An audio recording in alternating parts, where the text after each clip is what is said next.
우리가 믿는 하나님은 세상과 우리를 창조하신 창조주요, 그리고 우리의 아버지이십니다. 그가 죄로 인하여 죽어가는 우리들, 죄로 인하여 온갖 저주와 고통 속에 살아가는 우리들을 구원하시려고 그의 유일한 아들, 독생자 하나님 예수 그리스도를 이 땅에 보내주셨습니다. 예수 그리스도는 죄와 저주와 죽음 그리고 사단의 권세에서 신음하는 우리를 건져내어 죄사함 받게 하시고 사단에게서 자유를 얻어 하나님의 자녀가 되게 해주시고 영원한 생명도 주시고 그리고 영원한 나라도 우리에게 주셨습니다. 이 일을 이루기 위해서 그는 혹독한 대가를 치르셔야 했었습니다. 바로 십자가에 못 박혀 죽으셔야만 했었습니다. 예수님은 죽을 이유가 없습니다. 죄가 없는 분이시죠. 그런데 왜 죽으셨습니까? 그분은 나의 죄를 대신 짊어지고 내 죄를 대신하여 죄값을 받으셨습니다. 십자가는 내가 달려 죽어야 하는 곳입니다. 그런데 예수님이 나 대신 그곳에서 죄의 형벌을 받으셨습니다. 그래서 이제 누구든지 예수 그리스도 하나님의 유일한 아들 우리 주 예수 그리스도를 믿기만 하면, 그의 십자가를 믿기만 하면 누구든지 구원을 얻고 죄사함을 받고 영원한 생명을 얻으며 하나님이 약속하신 성령을 선물로 받게 됩니다. 예수님이 세상에 왔을 때에 세례 요한이라는 선지자는 예수님이 세상에 온 목적을 두 가지로 정언을 했습니다. 첫 번째는 우리 죄를 속죄하기 위하여 오신 세상의 속죄물 어린 양이라고 했습니다. 예수님은 이 땅에 오셔서 우리 죄를 속죄하시기 사역을 하셨습니다. 그 사역의 현장이 바로 십자가에서 죽으심이죠. 두 번째로 세례 요한은 예수님은 우리에게 성령으로 세례를 주시는 분이라고 말했습니다.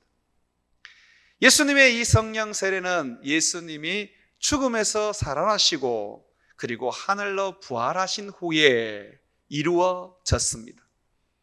하루는 예수님이 제자들을 불러놓고 내가 너희를 위하여 하늘나라 내 아버지 곁으로 가는 것이 참으로 유익하다라고 말씀하셨습니다. 그 이유는 내가 가야지만이 아버지께서 내 이름으로 성령 하나님을 너희에게 보내주시기 때문이다 라고 하셨습니다. 오늘 성경 본문에 예수님께서 하늘로 올라가시는 장면이 나옵니다. 그렇다면 이 하늘로 올라가시고 난 다음에 우리에게 주어질 그 하나님의 축복, 성령이 우리에게 부어지는 이 놀라우신 하나님의 그 축복이 이어서 나오게 되겠지요. 사랑하는 여러분, 예수 그리스도를 여러분들은 믿으시고 제사함을 얻으셨습니까? 참 놀라운 축복을 받으셨습니다.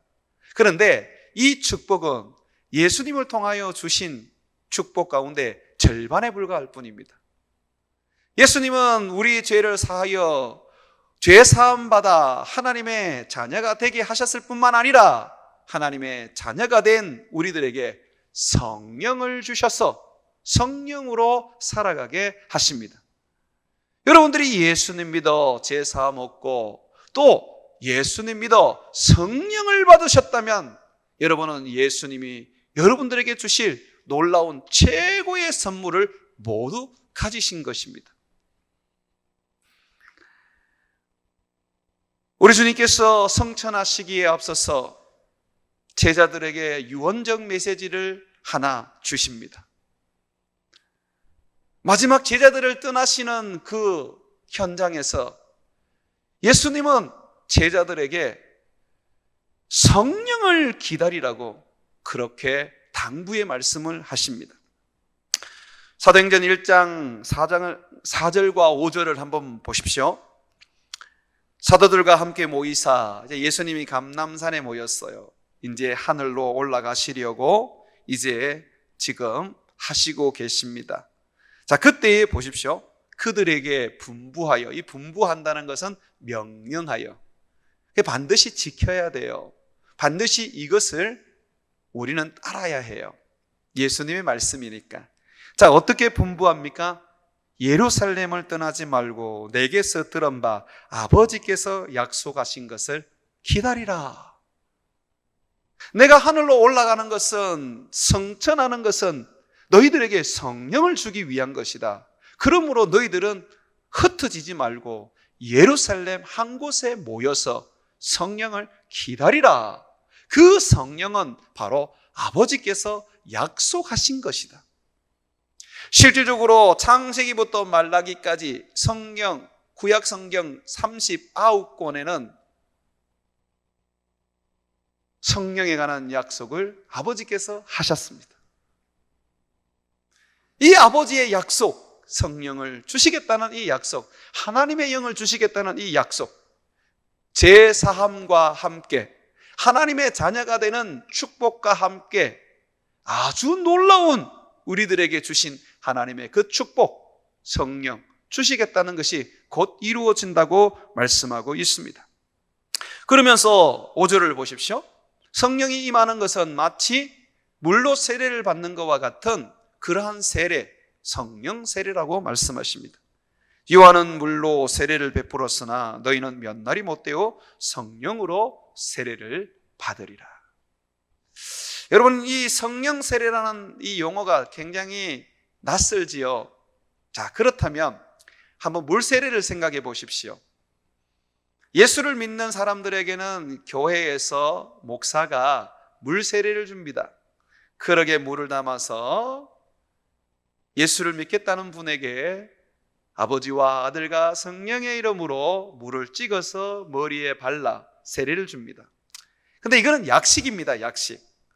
원래 세례는 어떻게 주었느냐 하면 강으로 데리고 가서 아버지와 아들과 성령의 이름으로 이 세례 받는 사람을 물에 폭 담그는 것입니다. 그것을 침례라고 말하기도 합니다. 그냥 물에 그냥 담구어서 완전히 물 속에 담아두는 것입니다. 제가 미국에서 공부할 때에 침례교회를 다닌 적이 있습니다. 침례교회에 가면 특징이 하나 있는데 그 특징이 뭐냐면 예배당 제일 높은 곳에 침례를 주는, 세례를 주는 장소를 만들어 놓았습니다. 어떤 교회는 강단 위에, 저 위에다가 만들어 놓고 어떤 교회는 성가대 위에다가 만들어 놓기도 하고, 어쨌든 간에 사람들이 모두가 바라볼 수 있는 그런 아주 중요한 곳에 세례 주는 장소를 만들었습니다. 거기에 보면, 이 세례 주는 그 장소에 보면 물을 담았는데 물을 얼마나 담았느냐 하면 이만큼, 제 가슴보다 더 높게 물을 이렇게 담고 있습니다. 어린아이들도 침례교회에서는 세례를 받는데 아이들이 그 침례를 받으려고, 세례를 받으려고 하다 보면 물이 너무 자기보다 이렇게 높이 있어서 아이들이 깨ಗೊಂ발을 잡고 이렇게 물속에 들어갑니다. 그러면 목사님이 사람을 잡고 예수님을 믿습니까? 예, 믿습니다. 그러면 교인들을 향해서 오늘 이분이 예수님을 믿는다고 고백하셨습니다. 이제 예수님의 명령대로 성부와 성자와 성령의 이름으로 제가 세례를 주겠습니다 하면서 그분의 한 손으로는 머리 뒤통수를 이렇게 잡고, 그리고 한 손으로는 휴지 같은 걸로 입을 막았어. 왜 막느냐면 물이 안 들어가게 하는 겁니다. 그리고 난 다음에 뒤로 쑥 담그어 버립니다. 여러분, 이것이 세례입니다. 그렇다면 성령으로 세례를 받는다는 것은 바로 이와 같습니다. 성령에 폭 담기는 것입니다.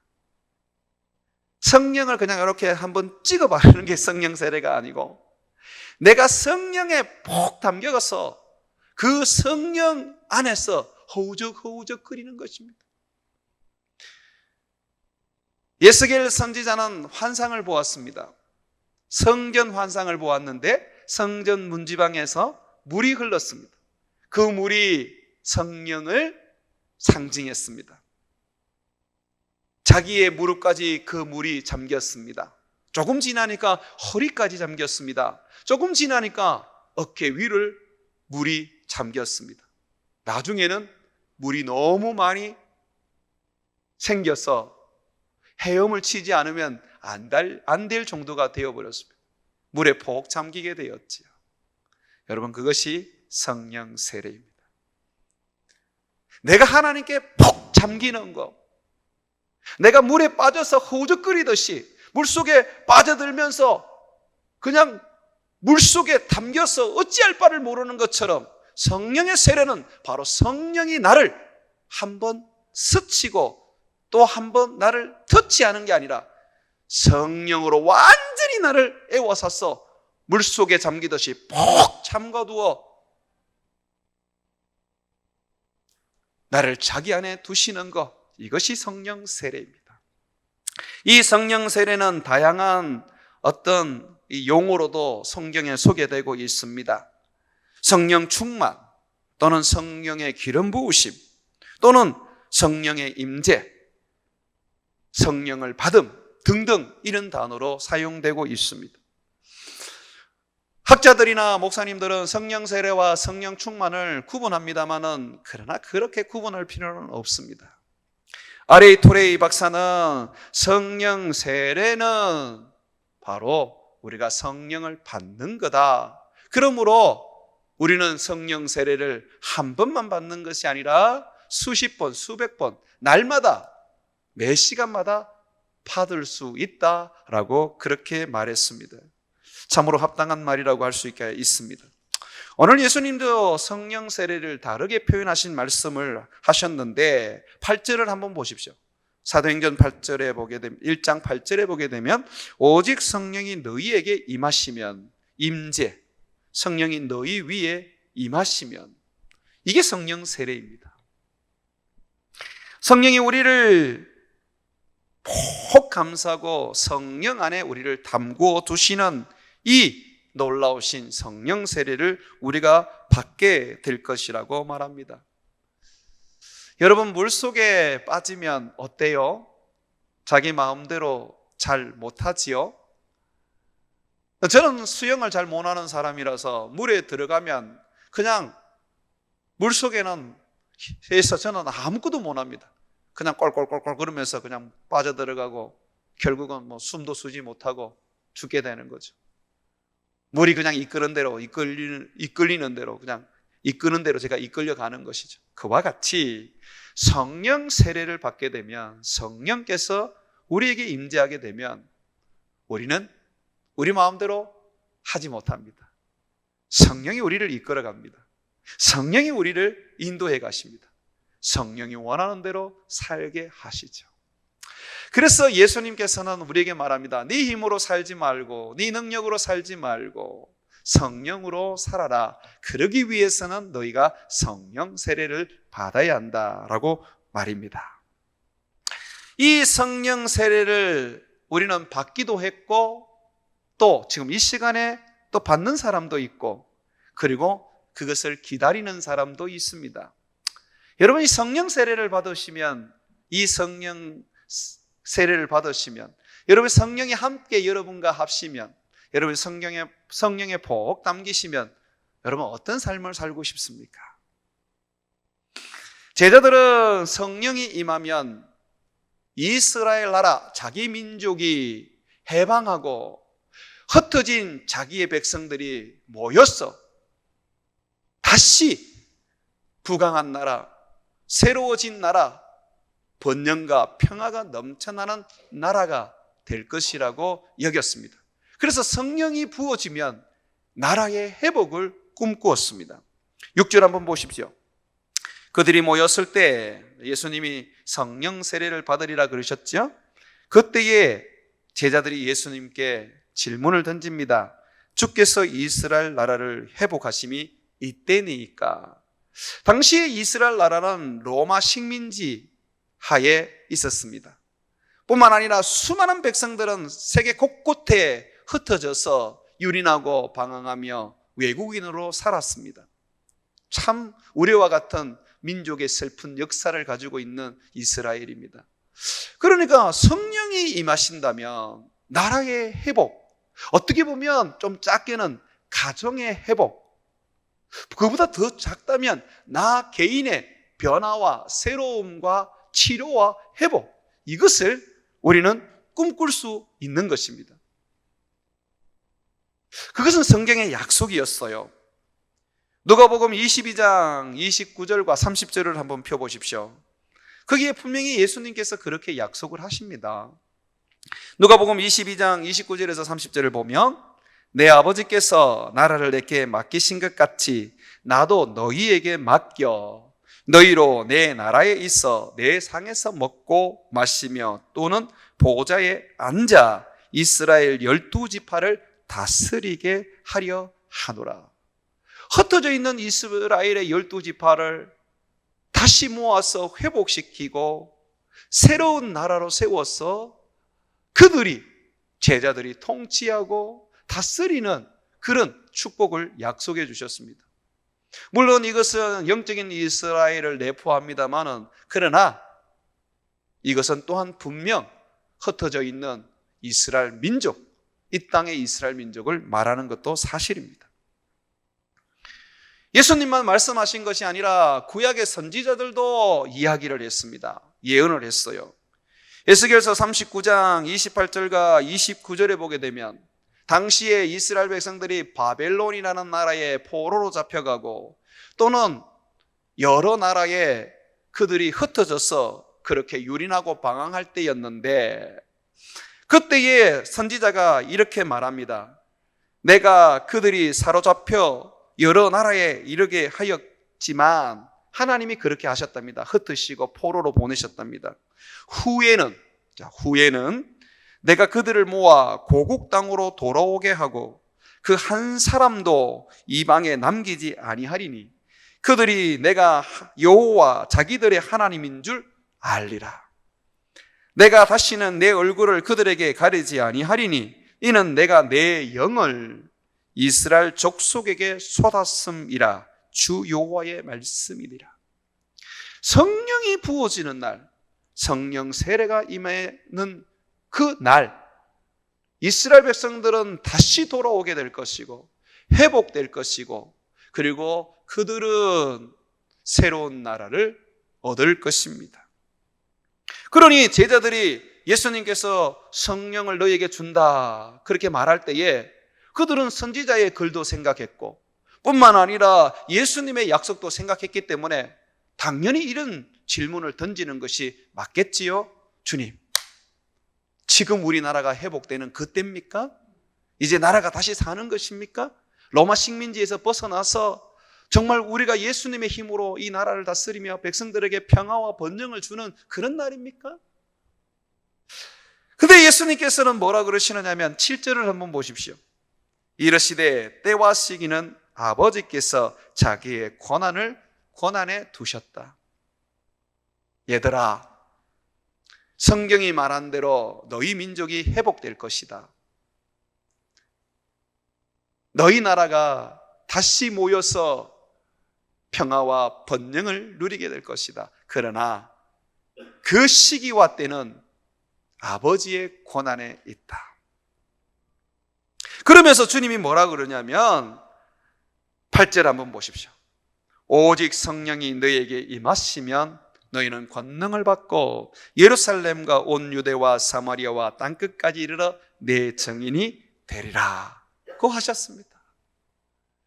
여러분, 주님의 말씀은요, 성령으로 말미암아 내가 회복되고 성령으로 말미암아 내 가정이 회복되고 성령으로 말미암아 내 직장과 기업이 회복되고 성령으로 말미암아 내 나라가 회복되는 것, 영원한 나라가 세상에 오는 것, 정말 주님께서 약속하신 것들입니다.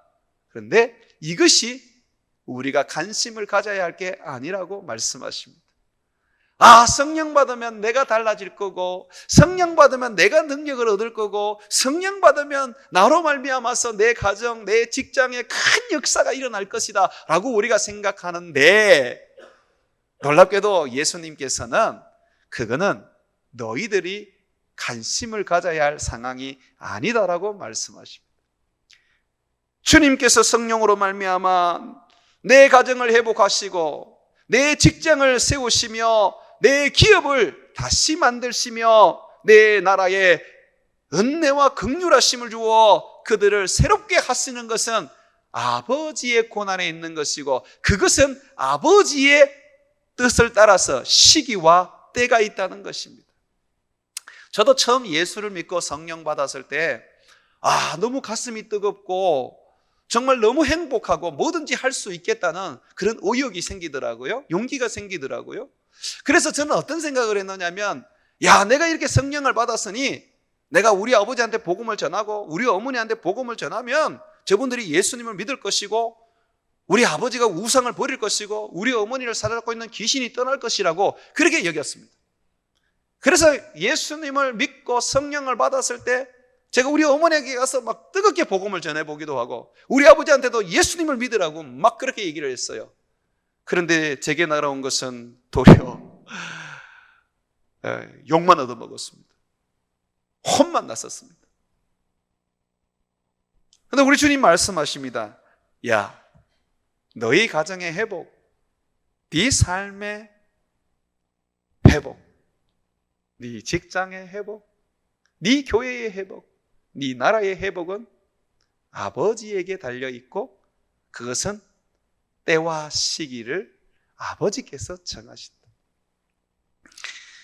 저도 성령을 받은 지 오랜 시간이 지났어야 예수 그리스도를 믿고 목회를 하고, 그렇게 한 10년 이상이 지났어야 저희 어머니가 예수 그리스도를 믿으면서 어머니가 회복이 되고, 아버지가 회복이 되고, 성령의 약속대로 다시 살아나는 것을 보게 되었습니다.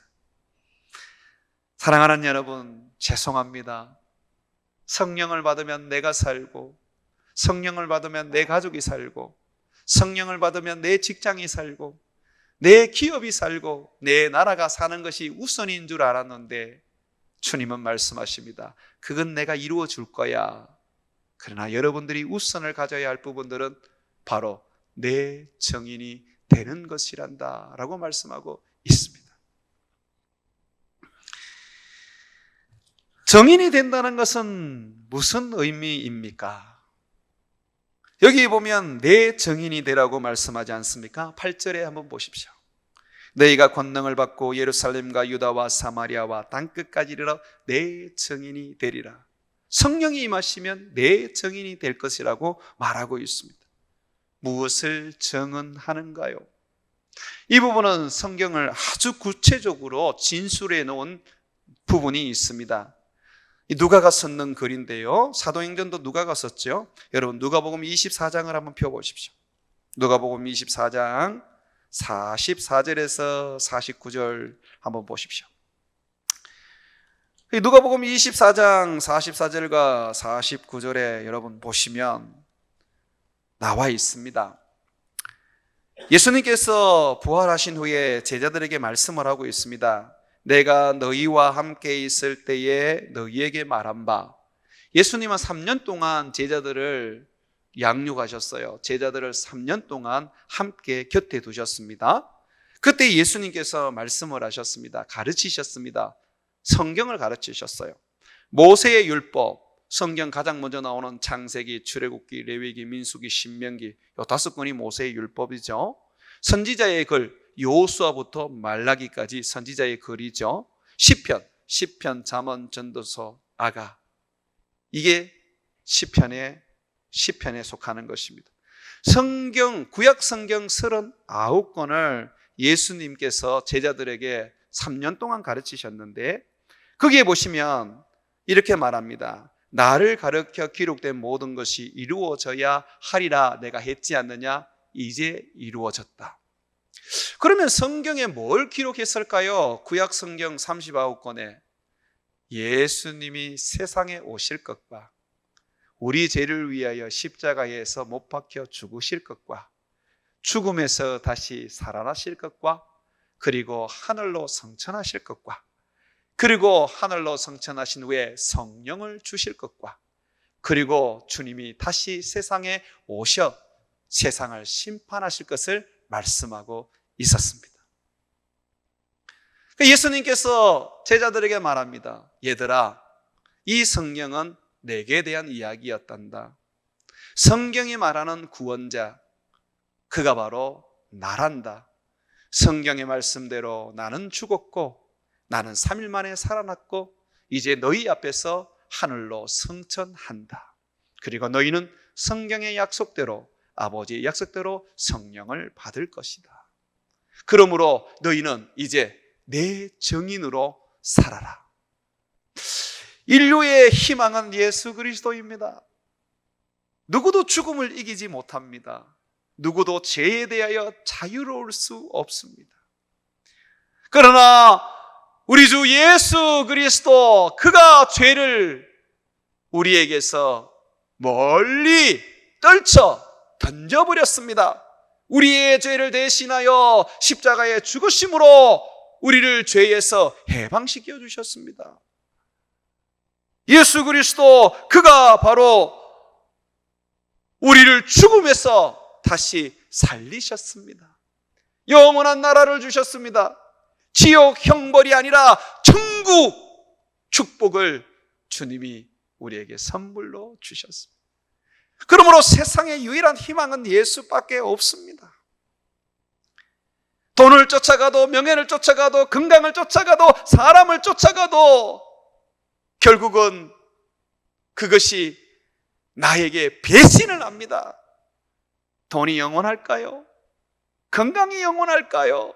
사람이 영원할까요? 명예가 영원할까요? 오직 영원하신 분은 우리 주 예수 그리스도이십니다. 그는 몸소 십자가에서 자기의 몸을 내어주어 죽으신 분이십니다. 자기의 목숨도 아끼지 아니하시는 분이신데 그 목숨과 함께 모든 것을 우리에게 주시지 않으시겠습니까? 그러므로 우리가 세상을 살아가는 희망은 예수밖에 없습니다. 예수 안에 있는 사람은 모든 죄의 사함을 받고 예수 안에 있는 사람은 모든 악한 마귀로부터 자유함을 얻으며 예수 안에 있는 사람은 영원한 안식과 나라와 삶을 얻게 되는 것입니다. 그래서 예수님이 제자들에게 말합니다. 성령이 너에게 임하시면 너를 위하여, 너의 기업을 위하여, 너의 나라를 위하여 뭔가를 하려고 하지 마라.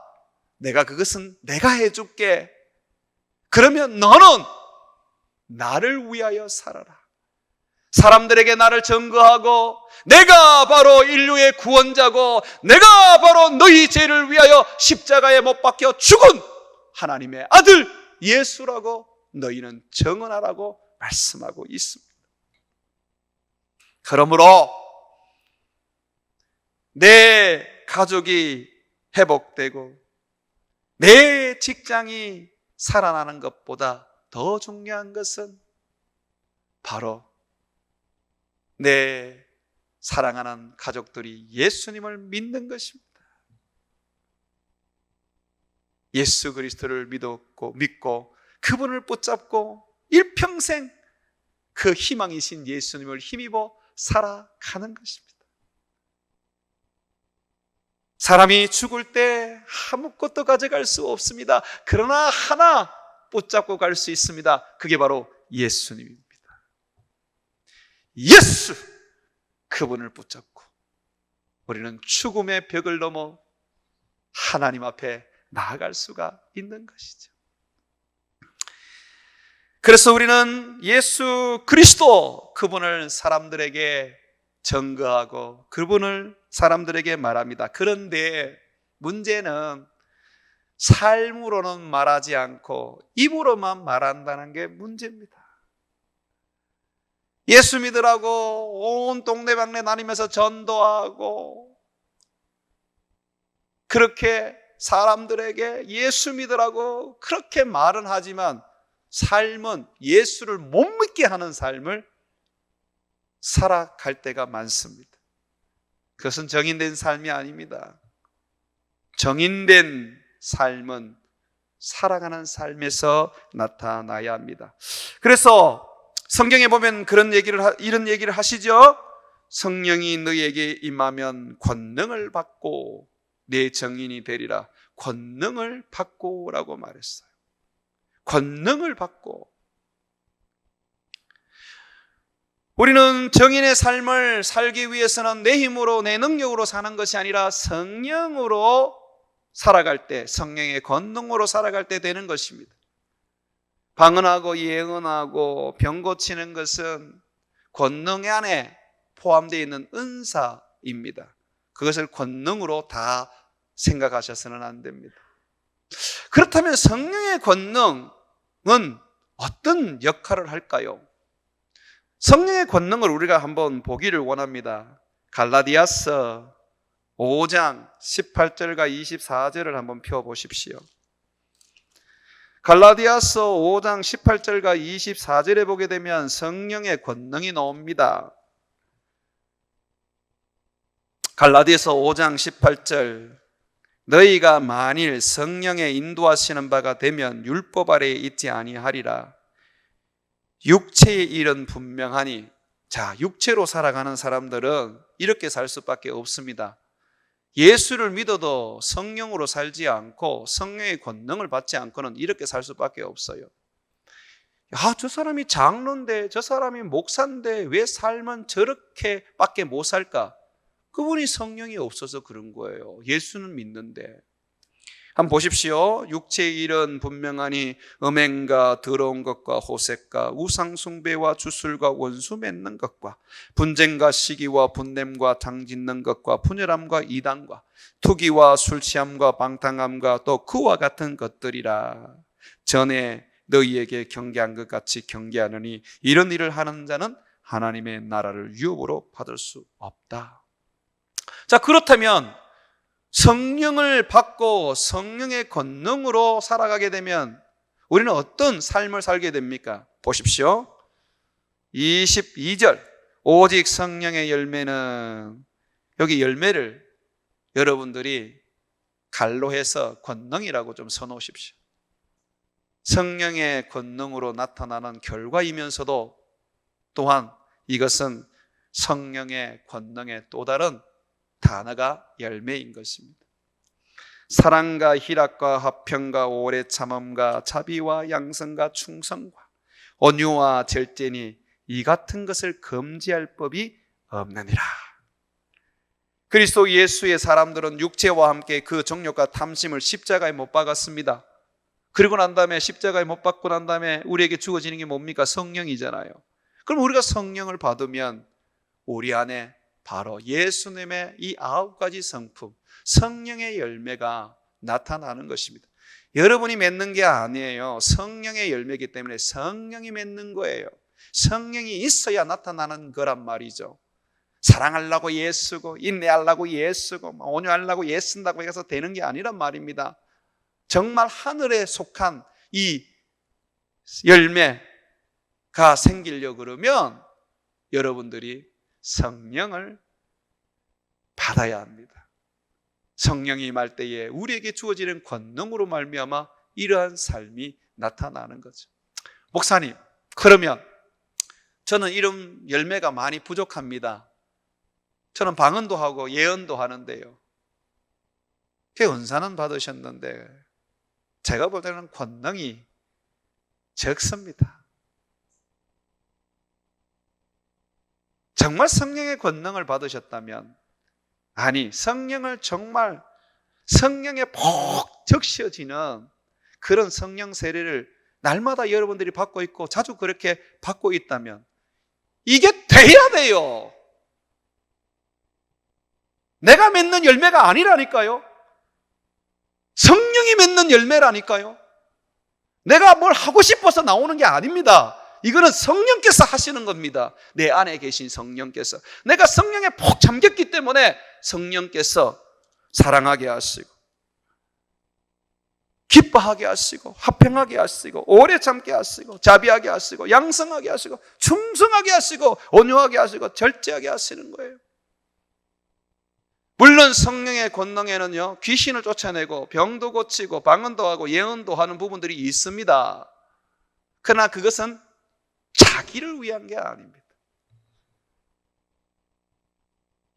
혹시 여러분 중에 예언하는 분들이 계신다면 남은 예언이 되는데 자기가 예언이 잘 안 되는 경우를 많이 겪었지 않습니까?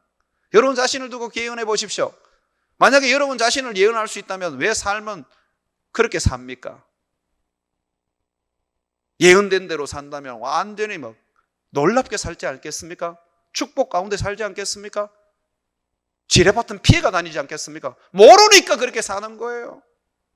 그러면 하나님이 주시는 방언이나 예언이나 병 고치는 거나 귀신 쫓는 것은 나를 위한 것이 아니라 예수를 전가하기 위한, 남을 위한 겁니다. 그래서 봉사의 거예요. 봉사하기 위해서, 섬기기 위한 거라요. 나를 위한 것은 바로 이겁니다. 성령이 내게 임하여 권능을 주시면 나를 위해서는 나를 채써 복종시키시고 온유하게 하시고 사랑하게 하시고 절제하게 하시고 참게 만드십니다. 나는 그래서 여러분들이 방언하기보다 그리스도의 성품, 오늘 성령의 권능으로 말미암아 성령의 열매를 가지시기를 원합니다. 많은 방언을 하고 많은 예언을 하면 뭐합니까? 참지도 못하고 화평하지도 못하고 사랑하지도 못하고 충성하지도 못하고 자비하지도 못한대요. 하루 종일 방언을 해보면 뭐합니까? 집에 가서는 성질만 내고 그저 정죄만 해야 된다면 그 방언 무슨 의미가 있습니까? 예수님의 정의는 삶으로 나타나야 합니다. 사람들이 이렇게 말해야 돼요. 야, 저 사람은 정말 예수님 같네. 저 사람은 교회 장로고 교회 목사인데 야, 사람이 다르다. 진짜 목사답고 장로답네. 저 사람들은 정말 예수님을 보여주는 것 같아. 이게 정의는 아닙니까?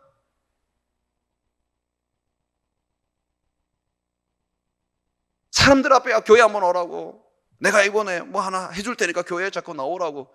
그래 해보면 됩니까? 안 해줘도 좋으니까 사랑하시고 온유하게 대하시고 진심을 다해서 그 사람을 섬기십시오. 그것이 바로 성령의 권능으로 나타나는 정인의 삶입니다.